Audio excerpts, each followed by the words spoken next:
You don't want to read. Let's all read this Zechariah 2 and 3. Zechariah chapter 12, verses 2 and 3. It says, "Behold, I am about to make Jerusalem a cup of staggering to all the surrounding peoples. The siege of Jerusalem will also be against Judah. On that day I will make Jerusalem a heavy stone for all the peoples. All who lift it will surely hurt themselves, and all the nations of the earth will gather against it. On that day, declares the Lord," I'll just keep reading, "I will strike every horse with panic and its rider with madness. But for the sake of the house of Judah, I will keep my eyes open. When I strike every horse of the peoples with blindness, then the leaders of Judah shall say to themselves, the inhabitants of Jerusalem have strength through the Lord of hosts, their God." So, this particular section of Zechariah 12, it's interesting that it does talk about a siege of Jerusalem and Judah. So how would you equate Zechariah 12? Would that be equated with another angle of a Psalm 83 conflict? Would you see it as pre-Psalm 83, post-Psalm 83?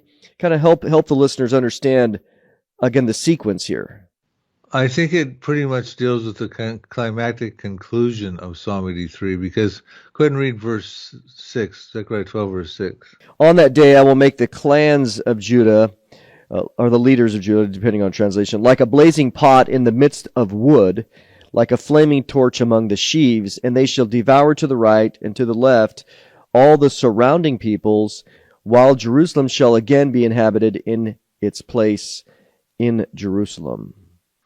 Right. So this is a siege that's going to be unsuccessful. It's going to, when they try to lay siege on it, the surrounding peoples, the evil neighbors, it's going to be like a cup of trembling to them.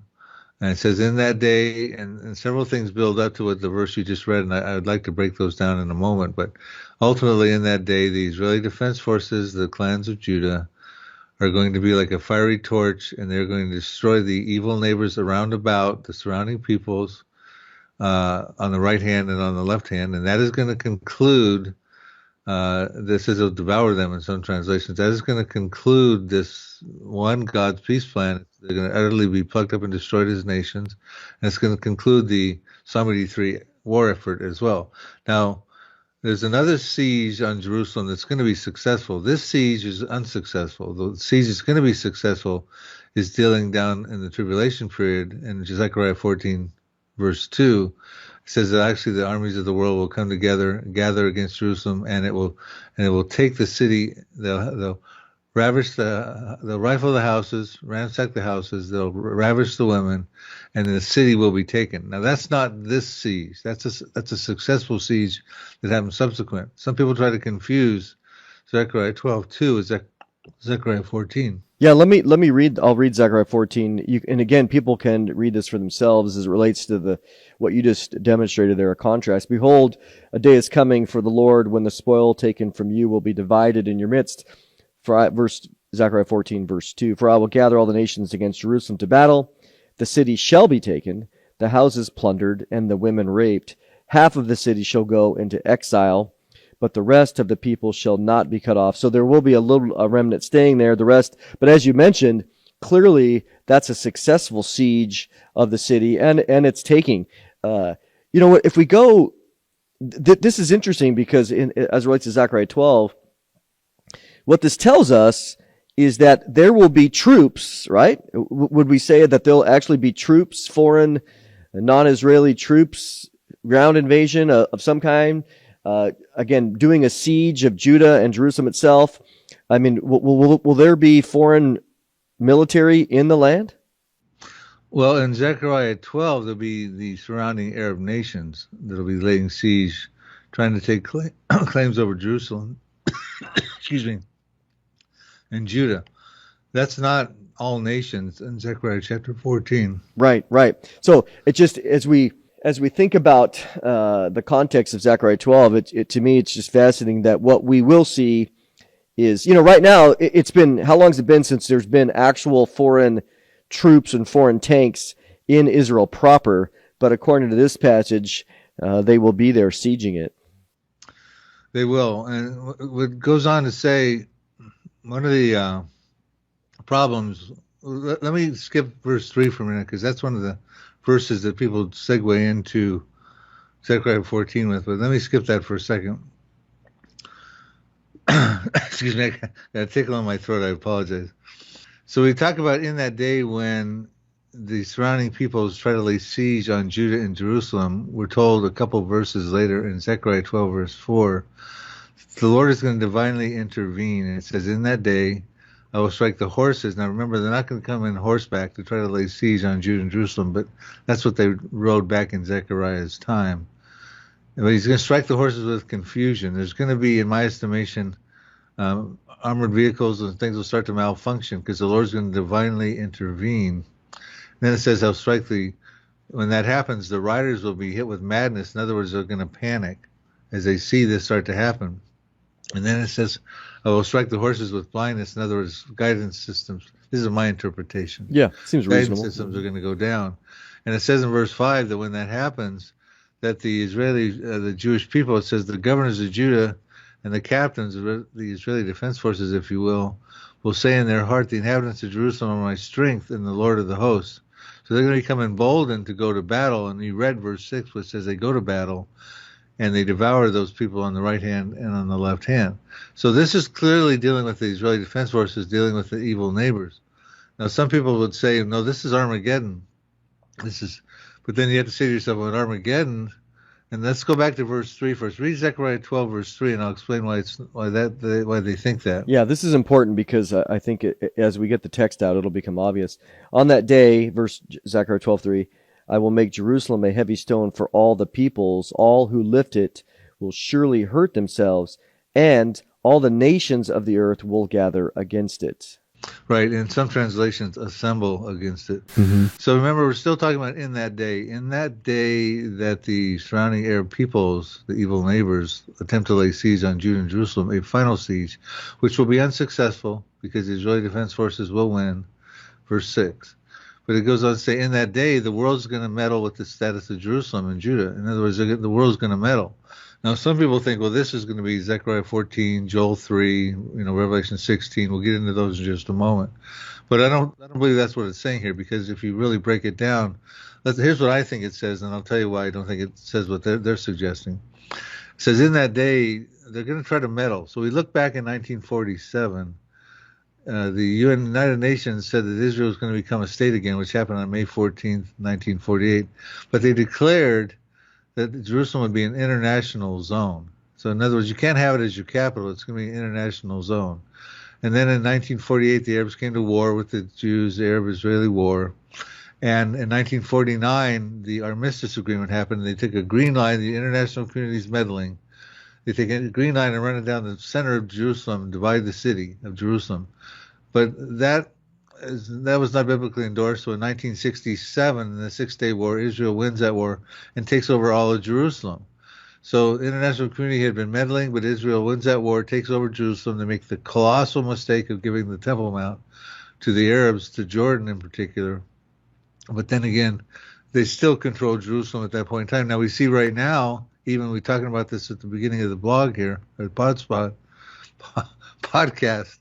that Biden wants a two-state solution. So we see Clinton tried a two-state solution, and Bush and Obama and Kerry, and we're continuing to meddle. And you look at the nations are assembling against Israel at the United Nations. They don't want, everything they pass is against Israel at this point in time. So I believe what you got really at this point is the nations in that day when the Arabs are going to want to take over Jerusalem and Judah, they're going to meddle. And the Lord is saying, don't meddle, because it's going to be like a burdensome stone. It's going to fall on you. You can try to divide the city. It's going to fall on you and haunt you, come back and hurt you. That's not what happens in Zechariah chapter 14, verse 2. They don't have any problem with the burdensome stone. They move in and just take over the city. They ravage the houses and rape the women. So we got a whole different siege going on. That's a successful siege. This is an unsuccessful siege involving the Arabs. Because if you say in Zechariah 12, verse 6, that they're going to destroy all those peoples round about, and you try to throw in Armageddon, all the nations gathered against Jerusalem, Zechariah 14:2, that means Israel is going to win a war to the Israeli defense forces against Japan, China, the kings of the East. Just the whole list of there, all the nations of the world are going to be involved in the Armageddon campaign. Listen, Israel can't even stop the Gog and Magog invasion in Ezekiel 38 because God has to do that supernaturally, which in my estimation precedes Zechariah, Armageddon, Zechariah 14, let alone try to stop them at the end of the tribulation at Armageddon, when two-thirds of the Jewish people have already been killed in Zechariah 13:8, and a third of them will be in exile in Petra. So to think that they're going to come back into Jerusalem as a remnant after the final Arab-Israeli war of Zechariah 12 and come back in Zechariah 12:6 and destroy all these nations of the world. And that's not what it says. It says only the people round about will be devoured on the right hand and the left hand. So we need to really look at that closely. So, there definitely is some contrasting material. What do you say to the objection? As you know, there are many people object to seeing Zechariah 12. They, like you said, they equate it with Armageddon. But in Zechariah 12:3, the last sentence, and all the nations of the earth will assemble against it. So there it's using the phrase all of the nations of the earth, not so much the neighbors. I know those that object would try to use that as a way to say that this is not just the neighboring, it's all the nations of the earth, similar to Zechariah 14. What's your thoughts? They say in that day that happens, and in that day that the Arabs try to lay siege on Judah and Jerusalem, and in that day that the captains and clans of Judah win against the surrounding Arab nations, it's that same time frame. And to me, I'm basically saying that's a warning to the international community: don't meddle. You're going to assemble against it. Of course, the United Nations is an assembly pretty much against Israel. So I would lean toward that interpretation. I don't see that as all the nations are gathering together for battle. Because when they do that, they don't have a burdensome stone with Jerusalem. They take the city. And it's not a problem for them. It's a successful siege. This is an unsuccessful siege. So in that sense, that even though you have again, interpretation is very important. So you'd have a local coalition, a neighboring coalition, actually gathering together with troops, but in general, they're going to have the backing maybe of the United Nations. Would that kind of be all the nations of the earth will be assembled like a posture against Israel versus actually being there? Yeah, in other words, the world's going to meddle with the status of Jerusalem, and it doesn't mean they're necessarily going to side with the Arabs, but they're going to get meddle with the status and the fate of Jerusalem, which they've been doing since Israel became a nation right. in 1947. Yeah, United Nations passing. And God saying, "Don't do that. Uh-huh. Don't do that." That's the Jewish people's place. Yep. And they're going to win a war against the Arab countries that are trying to lay siege on it. Stay out of the fray is what he's warning them. So, in the sense of kind of heading towards a wrap up, you mentioned a variety of things, and there's no doubt, man, Israel's not going to have any peace in the sense of long term, as we know, until the second coming, in the sense of forever peace. But between here and the Lord's second coming or the rapture, let's talk about that. The timing of the rapture versus what we see as these next few wars, all the way through the tribulation, where again you have all of that coming to the Lord's return. What do you see as outline for us, if you will, kind of a sequence of events between right now, potential, you're not a prophet, between what do you see some of the high points between now all the way up until the second coming? What are some what's a sequence you have in your mind? Well, I have a book called The Future War Prophecies, where I do that very thing, Mondo. You guys are actually carrying the book and DVD through Prophecy Watchers, and of course the rapture is, we don't know exactly when that's going to happen, besides the fact that we would subscribe to it. It'll happen before the tribulation. But there's also some pre-tribulation events. Matter of fact, you and I did a DVD on that, The Road to Armageddon, the pre-tribulational wars. There's going to be some wars before the tribulation. I believe that would be Psalm 83, which involves climactic conclusion of Zechariah 12, where the Israeli Defense Forces take out the evil neighbors we just talked about. Other peripheral verses I put in the Future War Prophecies book. I think Psalm 83 is related to that. I think that's going to happen. Israeli Defense Forces are going to win. A Hamas would, if they're still around and kicking, as part of Philistia. Philistia is part of Psalm 83, one of the Confederate members of the 10-member Confederacy. Then I think after that, Israel can dwell securely. They can tear down the walls that surround Israel, the partition wall in the middle of Israel, 403-mile wall. They can dwell securely, peaceful people. they'll have plunder and booty, and then I think you have Ezekiel 38 come. That's what Israel finds itself in, that condition, no longer threatened by the evil neighbors. They dwell securely because they can. They've won the war. Then I think Ezekiel 38 will happen as Israel becomes a robust nation. More Jews start coming back into the land when it's safer, exploiting the territories. Israel annexes some territory, Jordan in particular. I'll put all this in the Future Wars Prophecies book. And then Ezekiel 38. And then God stops that because it's too formidable of an offense for the Israeli Defense Forces. So God stops that supernaturally with an earthquake, fire and brimstone, bloodshed, flooding rains, pestilence. And then ultimately at that point, Israel can dwell securely. They're actually burning the weapons for 7 years, converting it to fuel from the Russian armies, the coalition. They're burying the dead for 7 months. And it says the whole world Israel gain renown in the eyes of the world. When the world sees that, they go, whoa. The Israeli Defense Forces stopped the so many three countries. Their gods stopped the Russian invasion advance. They're burning weapons, converting it to fuel. They have the technology. They're burying the dead for 7 months. So how that all happened, how their God stopped it, supernatural. And the world's going to be going, that's amazing. They'll still be anti-Semitic because they're going to rally around the Antichrist who's going to come on the scene, but they're going to be taken back watching these things happen. Israeli Defense Forces win Psalm 83. Their God stops Russia's invasion. And all of a sudden, the Antichrist comes on the scene. And ultimately, he will, in the mid part of the tribulation, he will go into Israel and he'll start to abominate the temple. He'll bring his armies there. And I believe that's actually probably when Zechariah 14:2 happens. He gathers his armies there. And they take the city. He goes, and Jesus said, when you see that happen, Antichrist goes into the temple at the mid part of the trib, flee, and we find out a lot of them do, but 2/3 of them don't, and they get killed according to Zechariah 13:8. Then ultimately they are exiled in Petra, southern Jordan, as refugees, which is another reason they're not going to be at the end of the tribulation Armageddon be able to have the strength as refugees to kill all the nations of the world in Jerusalem. God, we find out in Isaiah 63 that God stops the. It's a lot to talk about here, but ultimately the Armageddon situation, and Jesus Christ comes and has a slaughtered Basra in southern Jordan, Isaiah 63 single-handedly, and then Revelation 19 he goes and gets his armies from heaven and he comes back to Jerusalem with them. So a lot of stuff in my book, Mondo. We can't get into all this stuff right now in this moment because it's too much to say. But Psalm 83, Ezekiel 38, and then ultimately the end of the tribulation, the Armageddon campaign.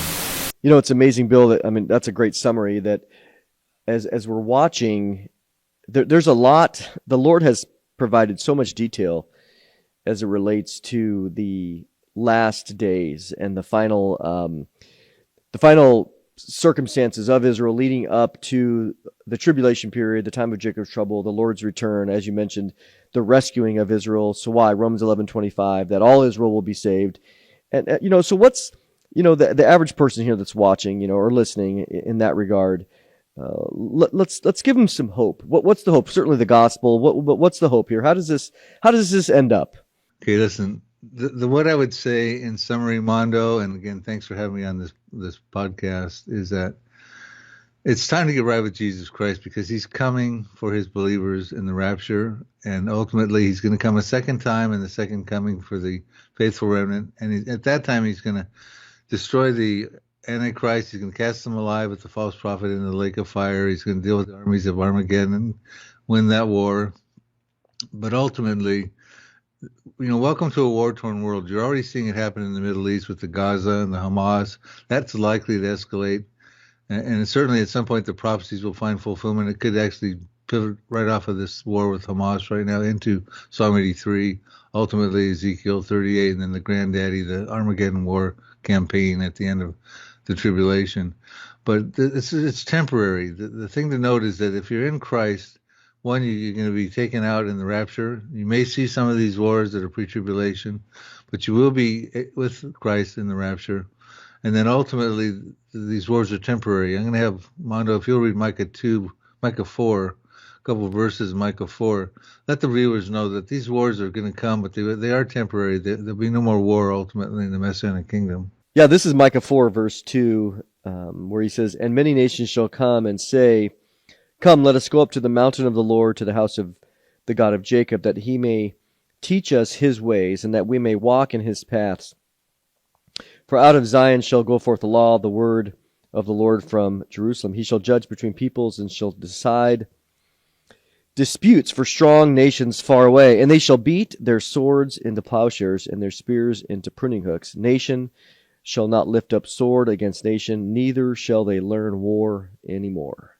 There you go. That's the good news, Mondo, right there.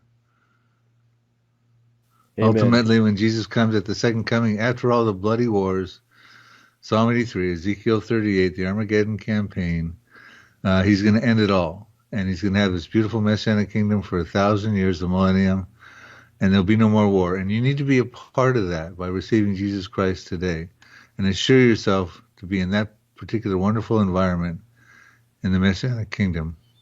Amen. Well, Bill, I appreciate your being on the program today. For those listening to the podcast, again, the Scripture's given us so much to examine. God has given this for a reason, for us to understand the times that we're in, and also to see Scripture unfold, so that, again, it points ultimately to the truth of the rest of Scripture, which is the gospel message, and as Bill said, salvation through Jesus Christ alone. So appreciate you listening this week. Catch us next time. Next time, we're going to continue to keep you updated as prophecies being fulfilled. Well, Good. Tyler's got his hands full on that one, man. No doubt. A lot of post-production. As you're talking here, I'm like, oh my God.